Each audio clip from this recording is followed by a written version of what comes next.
War Aims, Cebu, 21st of September 2012. Transient. Since that fateful month of May 2012, my specific intent has always remained the same. Quote, that the SSPX and the new Rome remain separate until Rome converts. End quote. It is what you call a victory condition. Now, after 3 months of strenuous fight from priests, bishops, monks and faithful, we are witnessing some serious backpedaling from Bishop Fele that are all to his credit and that are also very reassuring in the sense that his lordship does not believe in his own infallibility after all. In the process, some of us got shut down, much expectedly, and now comes the question to stop questioning openly our superiors, fall back into line, dismantle this embryonic network of priests that just came out, and avoid dividing the flock and needless fighting with our confreres. Humility is the best disposition to answer this question, but as St. Thomas says, humility is based on truth.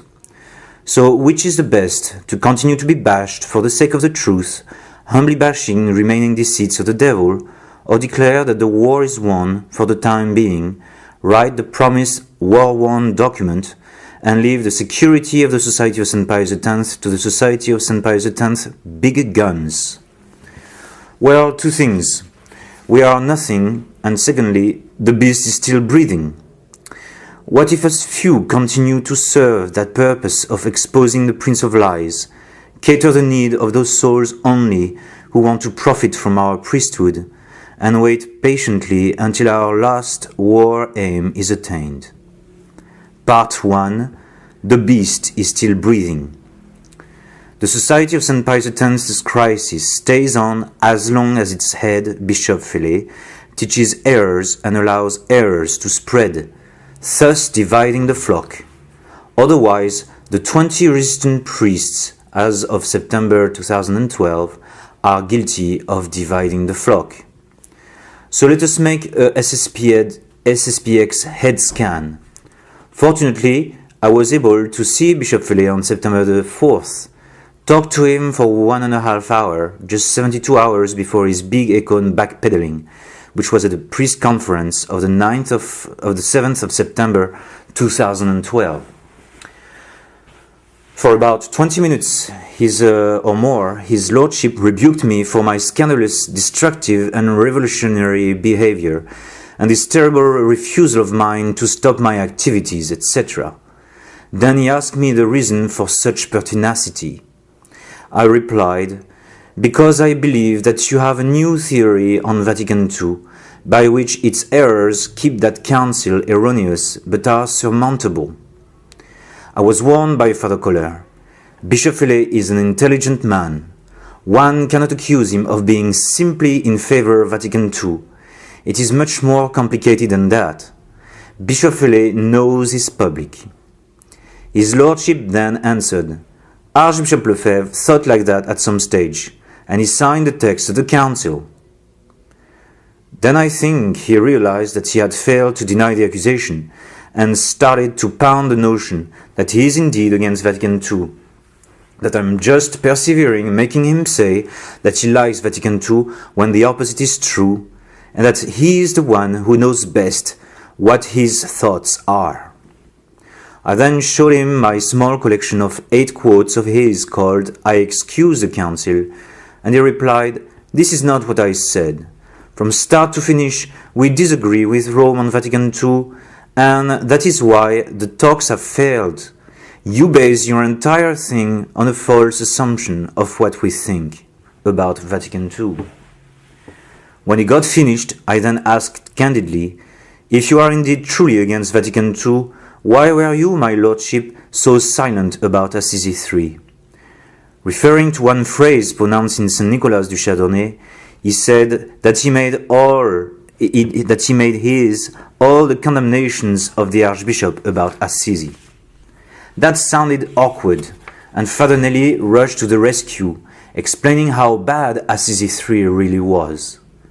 Not getting it, I reminded his lordship of his resolute no when I was with him in Cebu to my request for a strong and public stance against Assisi III. He said the same to the Pfeiffer brothers at the time. Then I asked why there is such little difference between Dici and other Ecclesiadei websites, or even Zenith for that matter. There was absolutely no reply on that question. I nailed it then, mentioning the doctrinal scandals of Rome in these last 3 months, based on the evidence of what we read in the Osservatore Romano. That paper got sifted through the pink glasses of Dici to let you know only good things about Benedict XVI this summer.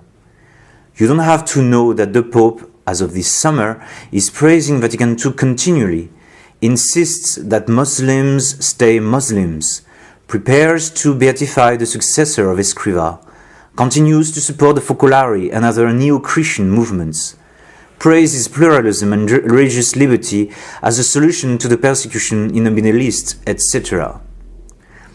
If you knew these facts, they would obscure our newfound good opinion of Benedict XVI and our ignorance that the errors of Vatican II are still raging. Dici is a mouthpiece of Menzingen. It is professionally run and prepares the agreement with the new Rome in the long run, through a massive use of pink paint, all the while of today's backpedaling. In fact, there is no backpedaling at Dici. On all of this, I was not able to get any clarification from His Lordship. Then I raised the issue of the CNS interview which took place on May 11th, 2012, and more specifically, the words of Bishop Fellet about religious liberty, and this is what he said. Quote, on CNS, I was talking to the American Catholics who raised the religious liberty to the high heavens. The foundation is the recipientis, or the receiver. This very limited is the contrary of what you make me say. I was showing that there is a way to deal with the problem. It came out sideways, unquote. Modern philosophy bases everything on the mind of the knower, the receiving subject, while Catholic philosophy bases everything on the thing known, the res, existing out there, whether we like it or not. I then felt I heard enough. It came to me that I had enough of what I wanted to make sure, that the mind of my superior general is no longer anchored in Catholic truth, but that his concepts are shifting on the right and on the left, on the yes and on the no. When I look back on my written transcript, I see that pattern occurring all the time. 1. Things have changed in Rome, but it doesn't mean that everything has changed. 2. The Pope wants to recognize the SSPX, but his desire is blocked by Vatican II and modernist bishops. 3. Rome already grants us the exemption, but there are problems for opening houses. 4. It is not going to work if we ask bishops' permissions, but there are so many Novus Ordo bishops that are calling us. 5. We have our own apostolate, but all bishop has absolute power. 6. We should be treated equally with bishops, but it is normal that the bishop should have a say about us. 7. If Rome accepts to put its errors on the level of opinion, we can attack, but Rome is absolutizing the council. We have some more buts in the Econ Conference. So number 8, the Pope still believes in Vatican II, but he wants to recognize us, which is the same as number 2. Number 9, the 2006 principle, which is no practical agreement with until Rome converts, that principle is true. But what do we mean by conversion of Rome? Something gradual or a progressive conversion? Number 10, the offer of Rome was worthy of notice, but I guarantee you I was never interested in a deal. On this last but, may I ask you to read again the April 14th letter to see if this but is genuine. No wonder we are accused to be black and white on a regular basis. That is because the official SSPX teaching is now all grey. So I felt enough was said.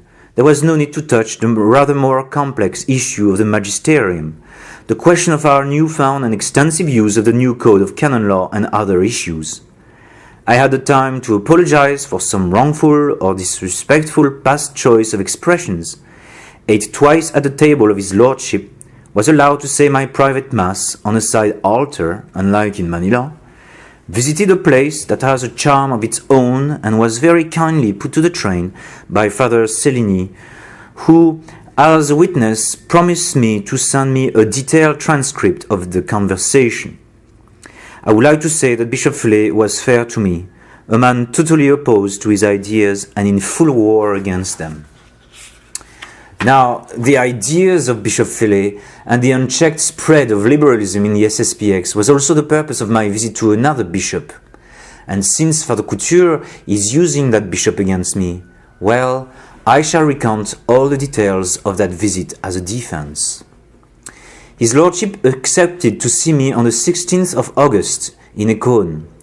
For 15 minutes or so, I reeled under a powerful episcopal broadside, all my joints shaking under the cold anger of His Lordship Bishop Bernard Thyssen-Malray.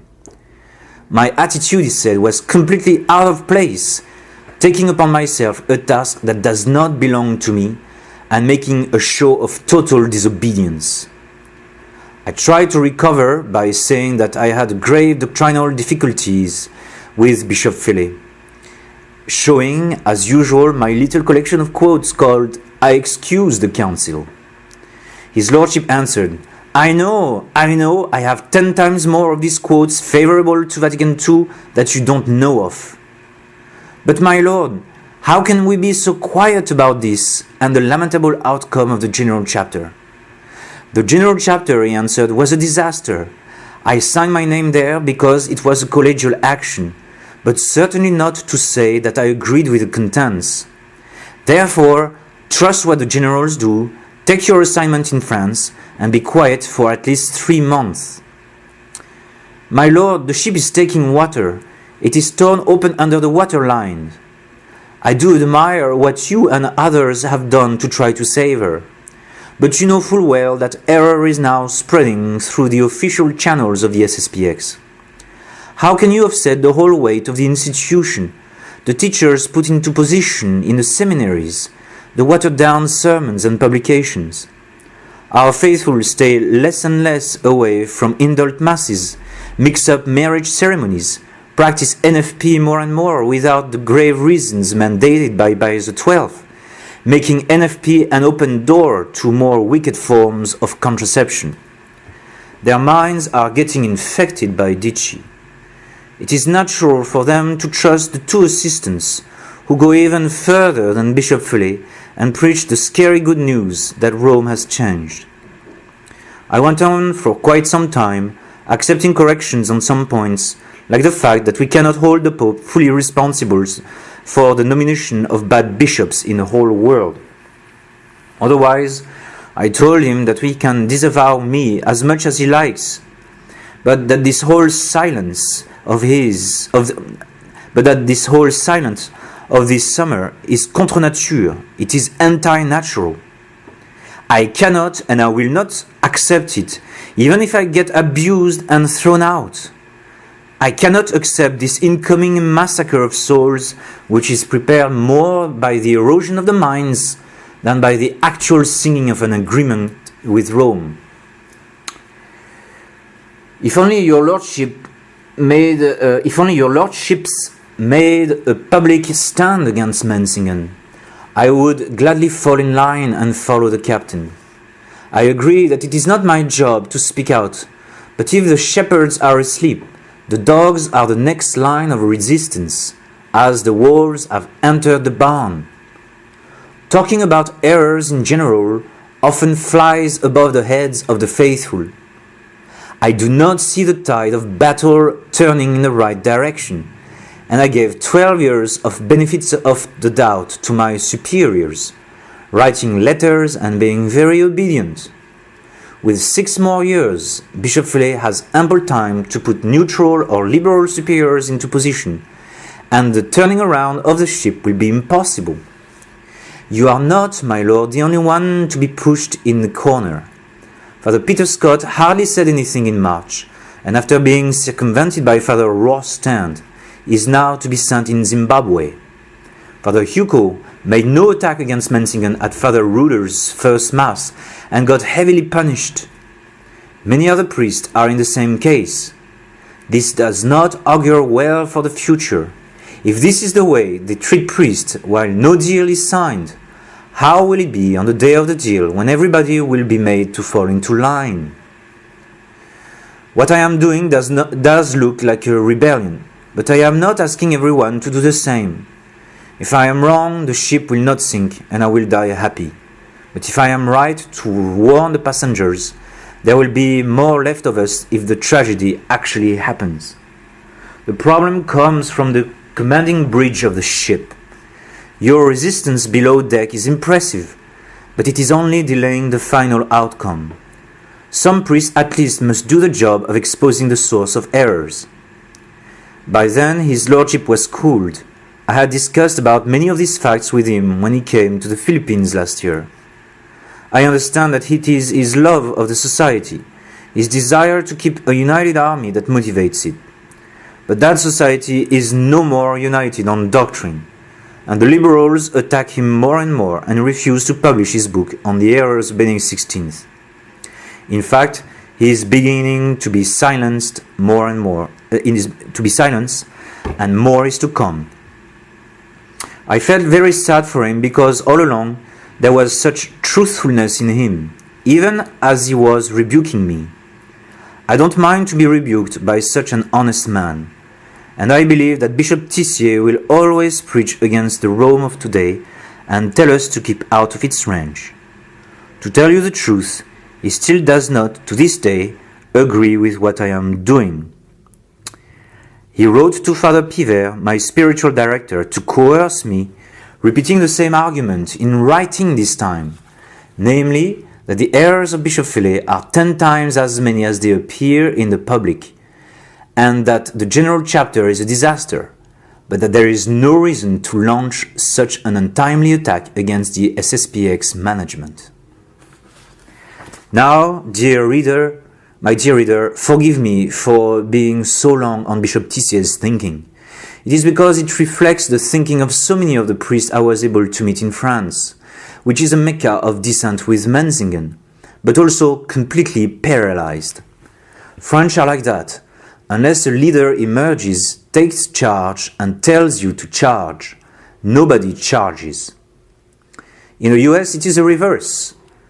An estimated 14 are firmly against Menzingen, and maybe 50% are just personally wary of an agreement with Rome, but would follow orders, while the rest is in favor of the deal and sometimes tell it openly. So that is not much opposition against Menzingen in the US, but there are proportionally more priests in open resistance, that is 10 priests, than in France, where we find 2 priests basically in open resistance. One of the most prominent of these French minds I was able to meet was Father Glaise, who dropped me in Morgon on August the 17th. We talked for 5 hours. What a great, clean and clear mind. His main points were: 1. A new doctrine has now emerged in the SSPX, and this new doctrine is assorted with silencing menaces and punishments. 2. The main sign of providence pointing to that shift is deafening silence on Assisi III, contrasting so badly with the outcry of the Archbishop back in 1986 for Assisi I. Also deafening is a silence that followed the May crisis and the general chapter. From the table at Econ to the priories across the world, no reaction from those who knew so well that things went wrong. Even if the deal is off for the moment, Father Glaise said, the inclination to it remains. Father Schmidberger told him that it is not enough to pray for the Pope by name at Mass, at benedictions and Holy Week, or to have his picture in the sacristy, etc. None of these things guarantees us that we are not going to become sedevacantists. The desire of agreementists is a long-time desire, and it is a constant feeling to be in an ordinate, almost sinful separation from what is called, quote, the Church. I told Father Glaise that Father Lenné, who brainwashed me for 3 days in Manila on the agreement issue, Father Lenné clearly suffers the same kind of pain. He was reportedly preaching for the agreement in Kuala Lumpur recently. Bishop Fele, when I saw him, told me that our idea of the church is too radical. It is a church that exists only on paper. And this concurs also with his thesis in his Adelaide conference. If the deal is off, it is not because of us. It is because Rome still does not want it, blocks it, even if the Pope wants it. Very sad. We talked at length about the new praxis of the SSPX regarding canonical affairs, and especially the growing tendency of the Society of St. Pius X to let all its difficult cases to be resolved by the new Rome and in the light of the new code of canon law. Many canonical irregularities occurred at the General Chapter, especially around the way Bishop Williamson was dealt with.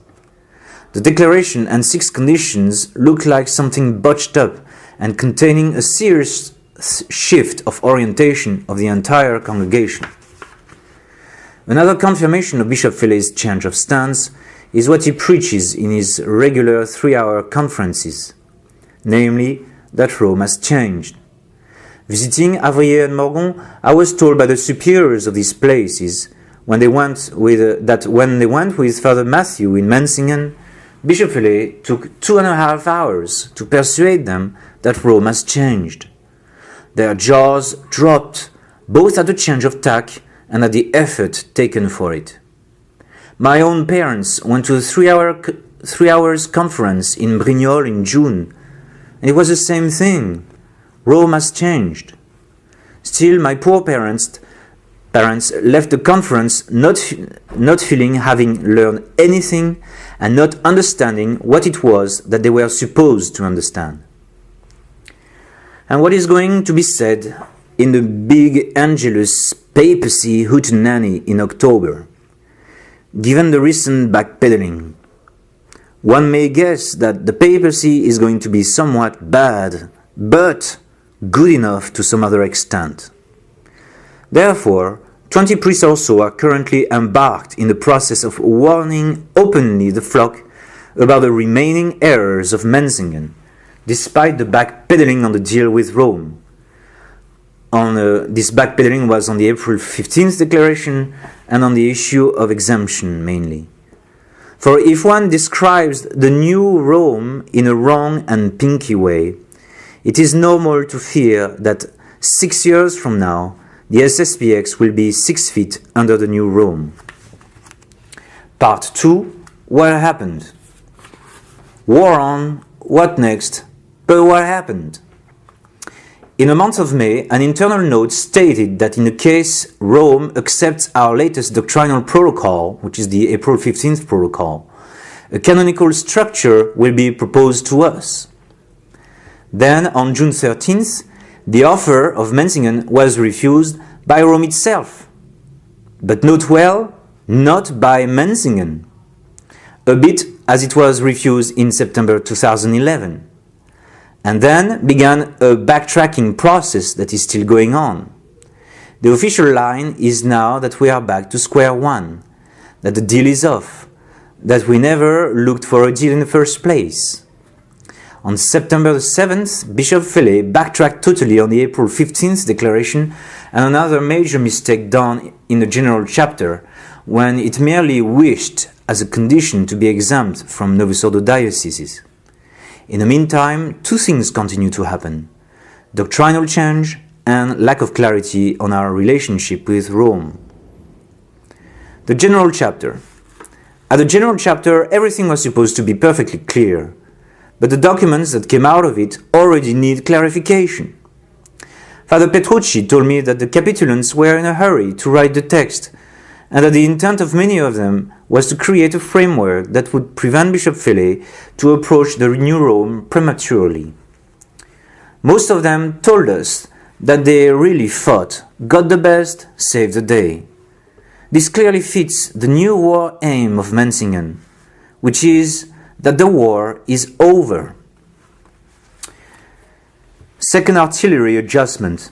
I have no doubt on the intentions of the capitulants, but the text that emanated from the chapter some product of a compromise between two positions, scared me so much that I wrote an attack against it, got it posted on the internet, got it printed and posted to all the priories and friendlies of France, and distributed it to the faithful in a paper form. Here is the gist of it. Proclaim on Bastille Day, this text is a bit sentimental at times, and even if it has a quote of the Archbishop, it is a declaration which is much weaker than the 1974 and the 1976 declarations. The question of the magisterium remains ambiguous in this text because we do not have anymore a mention of two opposite magisteria, unlike in the two Romes in the Declaration of 1974 and the two churches mentioned in the Declaration of 1976. But the main trick of the text is in its tail, in those 6 conditions for a canonical recognition of the SSPX. The first group of conditions omits the 2006 notion that we wait for the conversion of Rome to have a deal with it. It is the first time we give up, so officially, contrary to the rejection of the deal by Archbishop in 1988 and his many subsequent warnings that the crisis will last long and requires Rome to be good again. The first condition talks about keeping our liberty to teach and our liberty to attack those teaching the errors.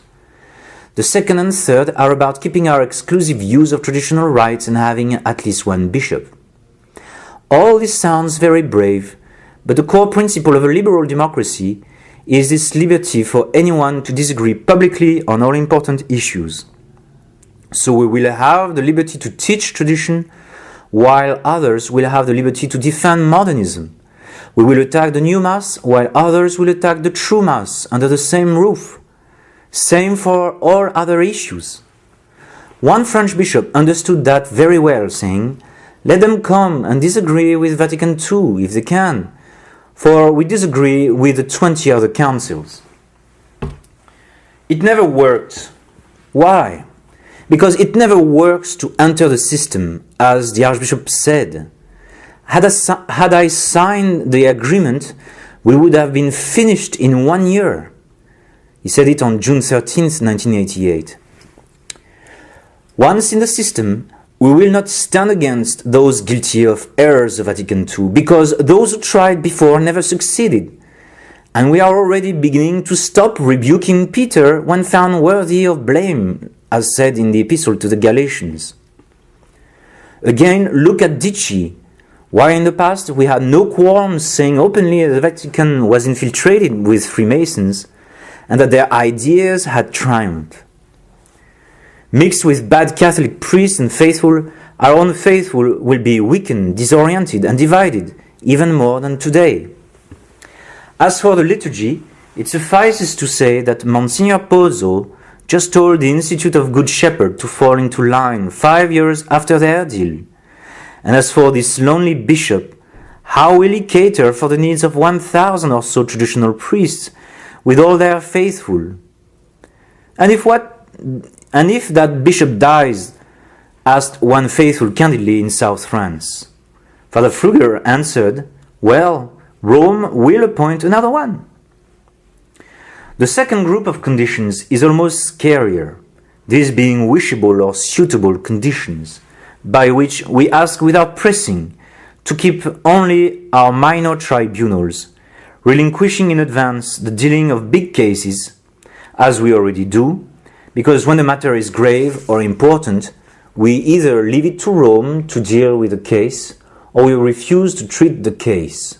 I've been told by canonist and seminary teacher about that.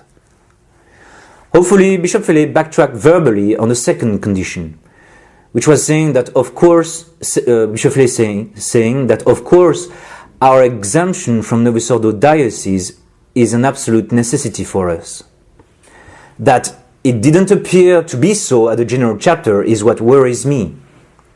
And also, since it is a matter of law, a written amendment should be placed in a final text. Some lack of clarity for the third condition, that we merely wish to have a majority for tradition in quotes and a presidency in that pontifical commission under the Pope. Other ecclesiae people can claim to be also for tradition, stooges of Monsignor Muller, for instance. That's in the case the Pope doesn't wish to press on his advantage and renounces to place his own man directly into this commission.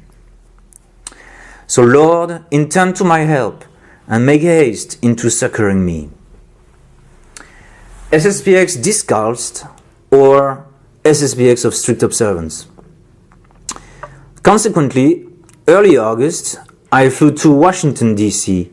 and met Father Joe, who was able to cobble together a group of 5 priests in Vienna, Virginia, to organize what we call a united corps of priests. We sat 3 days, tempered flared in perfect harmony with the gravity of the situation we were facing. But at least we were able to plant a flag by stating our intent, electing a boss, and setting up a visible base.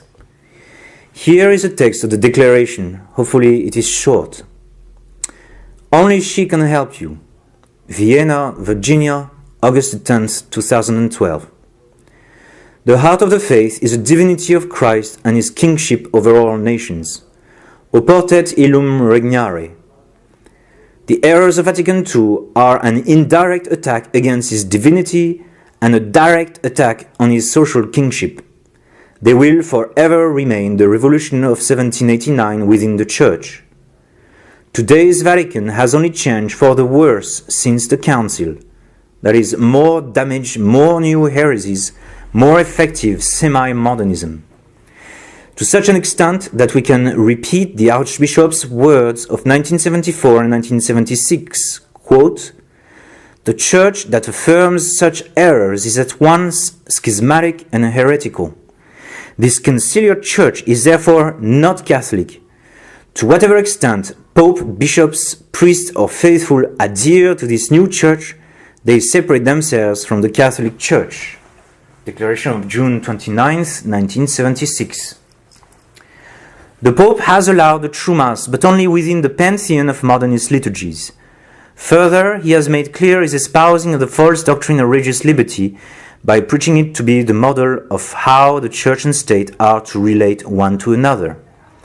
Lastly, the doctrine of ecumenism has been widely and consistently professed by the Pontiff in his visits to Protestant temples, synagogues and mosques, and Assisi III confirms that the spirit of Assisi is alive and well. It was this spirit that moved the Archbishop to undertake an Operation Survival that is now itself in great peril. Today's Society of St. Pius X clearly wants to place itself under this conciliar Church, mitigates the poison of Vatican II, is more and more silent in the face of the abuses by the conciliar hierarchy, uses ambiguous language referring to two opposite magisteria. At the same time that it is ever ready to believe in a constant debate with obdurate Roman officials, it uses strong-arm tactics towards those standing against wicked reconciliation. We must wait for Our Lady to convert the Pope and inspire him to consecrate Russia to her Immaculate Heart in union with all the bishops, and we must persevere in the charity of the truth and the truth of charity, organized in a united corps of priests faithful to the position always maintained by Archbishop Lefebvre. Father Joe Pfeiffer, Father Ronald Ringrose, Father Richard Voigt, Father David Hugo, and Father François Chazal. We then elected Father Pfeiffer as a boss for 2 years, because we are not enough Indians for this Indian chief. Electing a superior general, 2 assistants, general bursar, and general secretary would be utterly ridiculous at this stage, for we are far away from being even 50. But also we recognize Bishop Philly to be our legitimate superior. Remember, he has not signed any deal with the new Rome. Even if, just like in the case of Benedict XVI, we withdraw now the exercise of obedience from him for motives of faith until this crisis is over. Thus, our name remains the same, Society of St. Pius X. We are just aware that today's doctrinal slide endangers our engagements, promises and oaths, especially our anti-modernist oath, as Father Kohler said so well in his sermon. We expect lawyers to be unleashed at some stage, But in the worst case, they might be able to retag us as SSPX discalced observance because ours is a split within the same order, as happened many times in the course of church history. We are not creating a new contraption, a Society of St. Pius XXIII or some vague other institute. All this is to nail the notion that we did not change the message while the official line of the SSPX has changed. Then we set up a base in Our Lady of Mount Carmel, 1730 North Stillwell Road, Boston, Kentucky, 40107, USA, with permanent resident priests. Then we set up a banking structure to receive financial support. We hope also to start a little school there and create our own websites to complete the good work of True Trad and other websites. If we can, we will run a paper newsletter and walk again on the moon, but let's not look too far. I do understand why some SSPX superiors are in hot pursuit after us, for it really seems that we are undermining, while in fact we are simply organizing, faced as we were with a clear path of expulsion. When Bishop Fele told me that we are going to fizzle out, I replied, "Well, my lord, we shall receive all the priests you shall send to us." It is a pity to see any priest being thrown out of his congregation for no good reason and ending in isolation. Thanks to the latest backpedaling, the crisis is seemingly averted. But what will happen if Menzingen backpedals on this backpedaling again, as it did many times before? We just want to be a little iron piece that prevents the peddler. And what if Bishop Williamson gets expelled? Where shall he go? And the priests that shall follow him, shall they also end up in isolation? It is a good thing if Bishop Williamson keeps all his options open, gets an outside help to force Menzingen to keep him in, by giving it a foretaste of what a Society of St. Pius X bishop would be on the loose. For now, we are just around 20 scattered, i.e. hardly anything, but we know for certain that Menzingen does not want that little bud to blossom. In normal times, it is better if the 4 bishops stay united, just as in the case of another crisis, if the 3 counter the 1, as they did so effectively. As for the faithful, after warning of the situation, we shall limit ourselves to those only who call us for help and provide all the others with permanent and unthrottled means of information. First to the Jews, then to the Gentiles. First we shall seek the small remnants in the SSPX crowd. Then we shall fish for all other men. To be well understood, our fight must be described as an analogous fight. One battle, many angles. It is also like an attack in echelon, because not all priests and faithful realize the evil of the day at the same time, nor do they choose to take a public stance at the same time. Once again, we are no saviors of the SSPX, but I hope you understand we play a little part in something wider, for the resistance to reconciliation has many prongs and shapes. From Mother Anne-Marie Simoulin, who threatens to start anew and rebukes our own brother, Father Simoulin, to Don Thomas Aquinas in Brazil, who is running groups of faithful just like us, to the many good priests who resist in France, to some heroic nuns who show readiness to undergo the persecution of their whole community, to Dr. David Allen White, who will not countenance any nonsense. The list is quite long and consoling. If Menzingen stays on today's backpedal, the crisis will lose some of its urgency.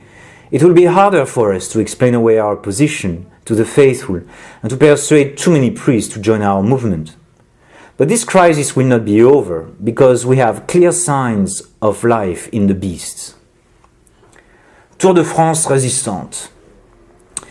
While Father Joe spent a long time in the US, successfully patching up a group of priests, I was able to spend 3 weeks to make a tournée des popotes de la résistance, or a checkup of the cooking habits of places resisting the doctrinal shift of the SSPX.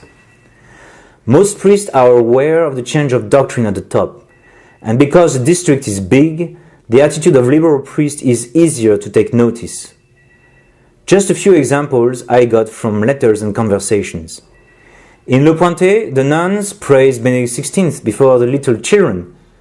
A priest in Brittany calls John Paul II a saint. Luminous mysteries of the Rosary are included in a newly edited songbook in one of our schools. One rector of a seminary has inserted quotes of Benedict XVI in his latest book on the family. And I just heard Father Tulsa was forced, I believe, maybe it's not true, but I believe, to put a text in Fidelitaire defending Monsignor Muller or mitigating his errors. Those things would never have happened before. We have just lost one priest in Corsica who went back straight to the diocese, and 2 monks left the Benedictine monastery of Beleg because they are in favor of the agreement with Rome. In Germany, out of a total of 40 priests, 10 are against an agreement, while all others are in favor in varying degrees. Liberal faithful criticize Bishop Tissier, or they criticize outspoken priests like Father Beauvais. Father de Cacré is harder to criticize because he's one of those rare priests able to keep his district together thanks to his great natural authority and piety. As of the 14th of August, I did not know where my new assignment was. Father Tulsa told me it would be Reims, a nice historical place at the heart of World War I battlefields. I was glad to see Father Tulsa to sign a 2,000 copies publication contract of my book on Christ the King called La Cité Oubliée, or the Forsaken City. That joy was short-lived, as 3 weeks later, that book on the social teaching of Christ of the Church got forbidden by Bishop Fellet, not for its contents, I hope, but for the name of its author. An independent house called DPF should print it next year. Dr. Chernowski is currently translating it in the US. And please note well, I am a lazy priest. That's official now. It is to be expected that the matter of my assignment is going to be put to the fore by my adversaries, despite the fact that Father Couture recognizes, even in writing in my first monition, that I always obeyed before. Bishop Fellet thanked me for the undeniable 16 years of obedience, but not for what appears to him to be my year 2012 disobedience. By tampering with doctrine, Bishop Fellet lost a scepter that I saw falling from my position in Manila, and it is from where I was when the crisis began that I shall begin to make my stand. The question for me is that the doctrinal shift in the Society of St. Pius X, that doctrinal shift is so grave that it needs to be exposed. It needs to be preached against. But it is impossible to preach the truth if one is placed into silence. That is why I asked Father Giraud if I would be allowed to preach against the errors of Bishop Fellet from the pulpit. His answer was, nobody preaches against his boss in a company. And I replied, unless the company is sinking. Moreover, he told me that on Sunday I would be assigned to the chapel of Troyes that counts 30 people.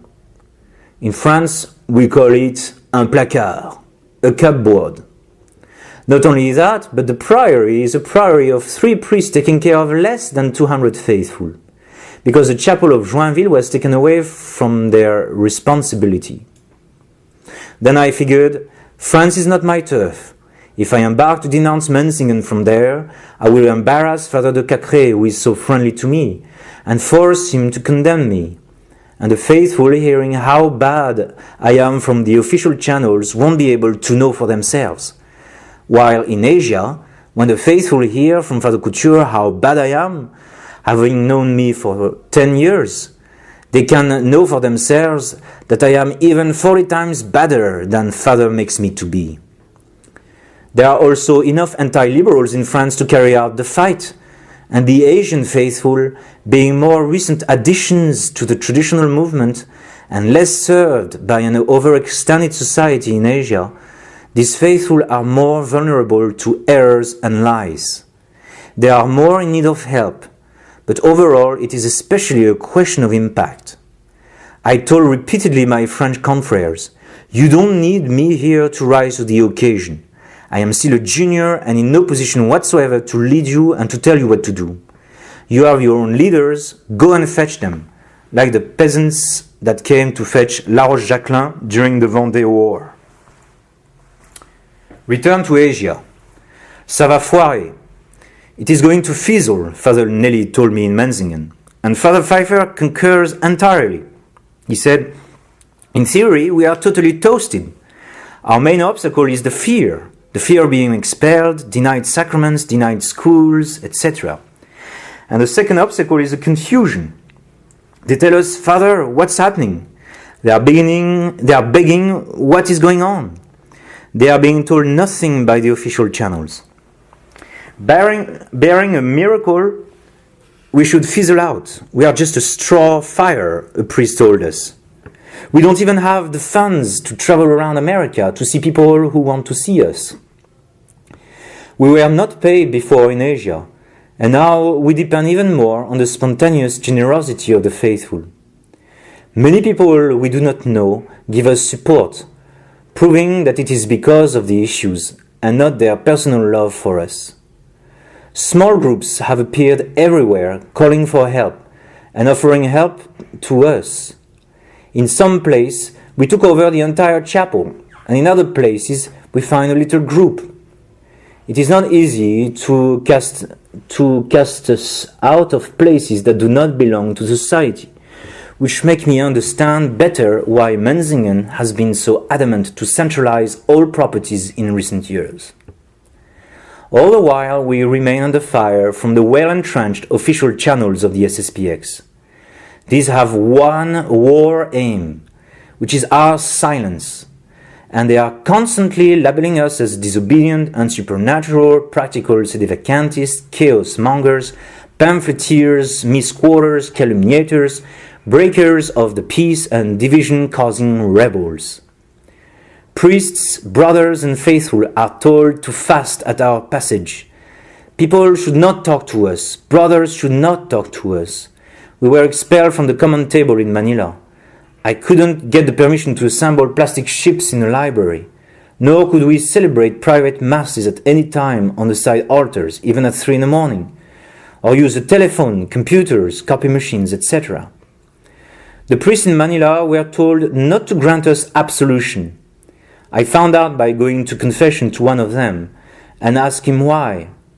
I know the penitent, was his answer. I then asked Father Couture, who told us that he cannot answer the question, while we got told by another priest that he was told that the absolution of our sins is in fact reserved to Menzingen. We sensed that by staying longer in Manila, we were piling coals on their heads. We had made all public statements, including a mass on the street. Time to move on. Public announcements are put on the websites of Asia and America and are read from the pulpit. Interesting descriptions of me are made in Japan. Groups of people are sent to crash some parties we organize, making the debate more lively and interesting, I believe. Hopefully, we took all these treatments dismissively and with good cheer most of the time. But note well, my dear reader, that none of these public counterattacks went to the doctrinal bottom line. Therefore, let us exit Jerusalem with Christ, carrying his opprobrium. Epistle to the Hebrews.